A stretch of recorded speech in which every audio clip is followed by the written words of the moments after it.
కూటమి ప్రభుత్వంలో మెగా డిఎస్సీని దగా డిఎస్సీగా మార్చి అసలైన లబ్ధిదారులకు అన్యాయం చేశారంటూ కర్నూలు వైఎస్ఆర్సీపీ యువజన విభాగం ఆధ్వర్యంలో ధర్నా నిర్వహించారు. కర్నూలు 3 టౌన్ సర్కిల్ నుండి కలెక్టరేట్ వరకు ర్యాలీ నిర్వహించి అనంతరం ధర్నా చేపట్టారు. మెగా డిఎస్సీ పరీక్ష మొత్తం అవకతవకలతోనే జరిగిందని, కష్టపడి చదివిన నిరుద్యోగులకు న్యాయం జరిగేలా లేదని వైఎస్ఆర్సీపీ యువజన విభాగం రాష్ట్ర ఉపాధ్యక్షులు కాటసాని నరసింహారెడ్డి, రాష్ట్ర కార్యదర్శి బుట్ట ప్రతుల్ ఆరోపించారు. డబ్బులు పెట్టి పోస్టులు కొనాలనుకునే వారికే ఈ ప్రక్రియ అనుకూలంగా ఉందని, ఒక్కో డిఎస్సీ పోస్టు 15 లక్షలకు అమ్ముడు పోయిందని కూటమి ప్రభుత్వంతోనే విమర్శించారు. ఈ అవకతవకలపై ఎవరైనా ప్రశ్నించినా లేదా సోషల్ మీడియాలో తమ అభిప్రాయాలను పోస్ట్ చేసినా వారిపై క్రిమినల్ కేసులు పెట్టి కూటమి ప్రభుత్వం ఇబ్బందులకు గురి చేస్తుందని తెలిపారు.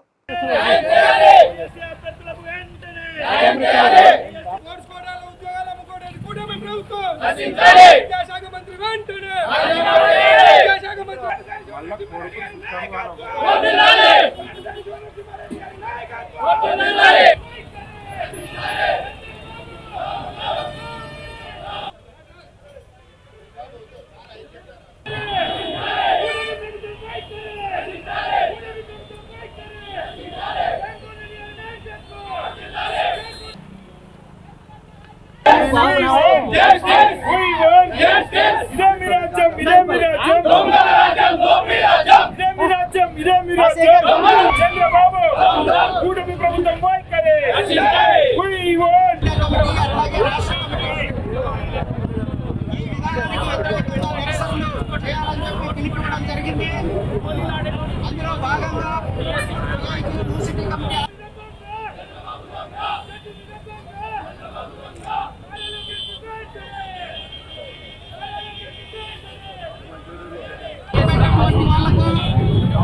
లేదు, కేవలం ఆటో కార్మికులకు మాత్రమే ఈ రోజు పెట్రోల్ డీజిల్ రేట్లు పెంచడం అంటే కేవలం సిఐటిగా చెప్పదలుచుకున్నా. మీరు కూడా గమనించుంటారు, ప్రజలు గత నెలలో ఉన్నటువంటి రేట్లకు నిత్యావసర వస్తువుల ధరలు ఈ రోజు పెట్రోల్ డీజిల్ ధరలు పెరగడం అంటే ఈరోజు ఆంధ్రప్రదేశ్ రాష్ట్ర నిరుద్యోగులకు అందరికి కూడా మెగా డిఎస్సి ఎగ్జామ్ నిర్వహించినారు. ఆ మెగా డిఎస్సి ఎగ్జామ్ మొత్తం అవకతవకలతోనే జరిగింది. ఇది మెగా డిఎస్సి ఎగ్జాము నిరుద్యోగులకి, లేకపోతే ఎవరైతే కష్టపడి చదివినారో వాళ్ళకు ఉండేలాగా లేదు. ఇది ఎవరైతే డబ్బులు పెట్టి పదవి పోస్ట్ కొనాలనుకుంటున్నారో వాళ్ళకి ఈరోజు వచ్చే విధంగా డిఎస్సి ఎగ్జామ్ ప్రక్రియ అనేది కూడా మొత్తం ఉంది. ఈరోజు మనం చూసుకుంటే దాని గురించి ఎవరైనా ప్రశ్నించినా ఇది మామూలుగా చక్కగా జరగలేదు, లేదంటే ఏదైనా లోటుపాట్లు ఎత్తి చూపించినా కూడా, ఎక్కడైనా వాళ్ళ అభిప్రాయం సోషల్ మీడియాలో పోస్ట్ చేసినా కూడా వాళ్ళందరినీ పిలుచుకొని పోయి ఈరోజు క్రిమినల్ కేసులు పెట్టి పెట్టి వాళ్ళని ఈరోజు ఇబ్బంది పెట్టడం జరుగుతుంది ఈ కూటమి సర్కారు. అదేవిధంగా ఈరోజు ఏదైతే ఒక్కొక్క డిఎస్సి పోస్ట్ 15 లక్షలకు అమ్మినారు అని చెప్పి ఏదైతే కూటమి సర్కార్ పైన ఆరోపణలు వస్తున్నాయో దీనికి అందరికీ చంద్రబాబు నాయుడు కానీ, ఎడ్యుకేషనల్ మినిస్టర్ నారా లోకేష్ గారు కానీ దీనిపైన స్పందించాల్సిన అవసరం ఉంది. అదేవిధంగా ఎవరో ఒక వ్యక్తి ఈరోజు ఫోన్లలో మాట్లాడుతూ టీచర్ పోస్ట్ కావాలంటే 15 లక్షలు కట్టాలి అని చెప్పి చెప్తున్నారు. ఎవరు అన్నోన్ మ్యాన్ ఆ కాల్స్ మాట్లాడింది కూడా సిబిఐ ఎంక్వైరీ చేయించి, లేకపోతే సిట్టింగ్ జడ్జితో విచారణ చేపిస్తే కూటమి సర్కార్కి అందరు కూడా ప్రజలు ఇది ఏమి అట్లాంటి అవకతవకలు జరగలేదని చెప్పి తెలుసుకుంటారు. కాబట్టి ఏదైనా కూడా ఈ నిరుద్యోగులకి డిఎస్సి ఎగ్జామ్ మీరు రిలీజ్ చేయడమే ఫస్ట్ వచ్చిన వెంటనే ప్రతి సంవత్సరం జాబ్ క్యాలెండర్ ఉంటుందని మీరు ఫస్ట్ సైన్ చేసిన ఫైలే అది. కాబట్టి మీరు ఏదైతే రిలీజ్ చేసినారో ఈ 2 ఏళ్ళ కాగా ఒక డిఎస్సి పోస్ట్ రిలీజ్ చేసినారో దానికి మీరు కనీసం అవకతవకలు లేకుండా కూడా మీరు నడపలేని పరిస్థితులలో ఈరోజు ఆ ఎగ్జామ్ జరిగింది.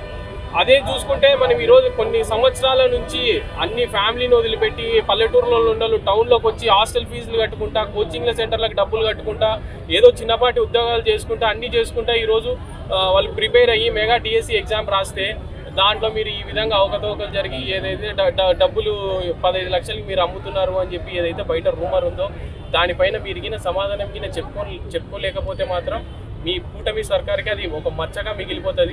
మేమేమి వైఎస్ఆర్సీపీ వాళ్ళము, మేమేమి ఎవరం కూడా ఈరోజు మా స్వార్థం కోసం కానీ మా పార్టీ కోసం కానీ మేము చేయడం లేదు. కేవలం నిరుద్యోగులకి డిఎస్సి పరీక్షలలో ఎవరైతే క్వాలిఫై అయినారో వాళ్ళకి ఉద్యోగాలు కల్పియండి అని మేము వాళ్ళ తరపున నిరసన తెలియజేస్తున్నాం తప్పనిస్తే మా సొంత ప్రయోజనాలు ఇవన్నీ కూడా ఏం లేదు.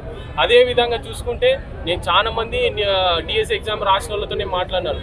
దాంట్లో చాలా మందికి కూడా ఇది డిఎస్సి క్యాండిడేట్ ఇది అలాట్మెంట్ ఆర్డర్ కూడా వచ్చింది. Call letter Shaik Mastan B అని చెప్పి ఆమెకి కాల్ లెటర్ కూడా వచ్చింది. కాల్ లెటర్ వచ్చిన తర్వాత ఆమెకు ఉద్యోగం నీకు రాలేదమ్మా, నీ వేరే వాళ్ళకి వచ్చింది అని చెప్పి చెప్తున్నారు. ఇది 75 మార్కులు వచ్చినాయి ఆమెకి. ఆమె ఆల్మోస్ట్ దాదాపుగా ఒక 5 ఏళ్ళు 6 ఏళ్ళ నుంచి కష్టపడి చదివి ఈ రోజు ఇన్ని మార్కులు తెచ్చుకొని కాల్ లెటర్ వచ్చిన తర్వాత అంత వచ్చిన తర్వాత ఈ రోజు ఆమెకు ఉద్యోగం రాకపోతే ఏం రాకపోతే వాళ్ళ కుటుంబం పరిస్థితి ఏంటి, వాళ్ళు ఎంత కష్టపడి చదివింటారు, వాళ్ళు దానికోసం ఎంత శ్రమ పెట్టుకుంటారు, అన్ని ఫ్యామిలీలు ఉన్నా అన్ని ఉన్నా కూడా అవన్నీ పక్కన పెట్టి ఈరోజు మాకు కష్టపడి చదువుకొని 75 మార్కులు తెచ్చుకొని కాల్ లెటర్ వచ్చిన తర్వాత మీకు ఉద్యోగం లేదు అని చెప్పి ఆమెను ఎన్నికి పంపించడం జరిగింది. కాబట్టి ఇవన్నీ ఏవేవైతే అవకతవకలు జరిగినాయో ఇవన్నీ కూడా కూటమి సర్కారు మాట్లాడి ఏదైతే సిట్టింగ్ జడ్జితో విచారణ చేపించి దీనికి అవసరమైతే సిబిఐ ఎంక్వైరీ చేసి వీళ్ళని ఎవరైతే అర్హులో వాళ్ళకి డిఎస్సి పోస్టులు ఇవ్వాల్సిందిగా నేను కోరుతున్నాను.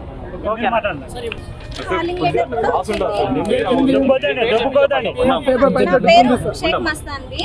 నా మార్క్స్ 75.8806. కాల్ లెటర్ వచ్చింది. ఇట్లా రిజెక్టెడ్ లిస్ట్లో నా పేరు లేదు, సెలక్షన్ లిస్ట్లో నా పేరు లేదు. ఇప్పుడు ఎందుకు లేదనేది రీజన్ నాకు తెలియాలి. ఇప్పుడు తప్పు జరిగినప్పుడు సిబిఐ ఎంక్వైరీ చేయొచ్చు కదా. తప్పు జరిగిందని దీనికి రుజువు కదా. నా పేరు అసలు గ్రీవెన్స్కి కూడా అప్లై చేసినాము, ఎటువంటి రెస్పాన్స్ లేదు. ఇట్లా కోర్టులు కేసులు వెంట తిరగాలంటే మా శక్తి స్తోమత లేదు. ఇప్పుడు మాకు న్యాయం కావాలి. ఎందుకోసం నా పేరు సెలక్షన్ లిస్ట్లో లేదు అనేది ఇంతవరకు నాకు తెలియదు. ఎంతో మనోవేదనకు గురై ఉన్నాను నేను ఇన్ని రోజులు. నాకు ఎందుకు అనేది తెలియాలి. సిబిఐ ఎంక్వైరీ చేయాల్సిందే. ఎందుకు తప్పు జరిగినప్పుడు ఎందుకు సిబిఐ ఎంక్వైరీ చేయట్లేదు? మస్తాన్ షేక్ మస్తాన్.